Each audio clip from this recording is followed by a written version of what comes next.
എന്നും പഠിക്കാം 5 വാക്കുകൾ വീതം. ഫ്ലോയിൽ ഇംഗ്ലീഷ് സംസാരിക്കാം. ഇതുവരെ നമ്മൾ വിജയകരമായി 25 വാക്കുകൾ പഠിച്ചു. കാണാൻ ചാനൽ സബ്സ്ക്രൈബ് ചെയ്ത് പ്ലേ ലിസ്റ്റ് നോക്കൂ. ഡേ 6ലേക്ക് സ്വാഗതം.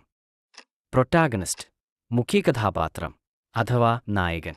കഥയിലോ സിനിമയിലോ പ്രധാന കഥാപാത്രമാണ് ഇത്. കഥയുടെ സംഭവവികാസം കൂടുതലും ഈ കഥാപാത്രത്തെ ചുറ്റിപ്പറ്റിയാണ് നടക്കുന്നത്. ആന്റാഗണിസ്റ്റ്, പ്രതിനായകൻ അഥവാ എതിരാളി. ഒരു കഥയിലോ സിനിമയിലോ മുഖ്യകഥാപാത്രത്തിനെതിരെ പ്രവർത്തിക്കുന്ന വ്യക്തി. ബോദർ, അലട്ടുക അല്ലെങ്കിൽ സങ്കടപ്പെടുക. ഡിലിജന്റ്, അധ്വാൻശീലമുള്ള, തന്റെ ജോലി അല്ലെങ്കിൽ കടമകളിൽ ശ്രദ്ധയും മനസാക്ഷിയും കാണിക്കുന്ന വ്യക്തി. ഡെറ്റ്, കടം വാങ്ങിയ തുക അല്ലെങ്കിൽ നൽകേണ്ട തുക. കടം സാധാരണയായി തിരിച്ചടയ്ക്കേണ്ട തുകയാണ്.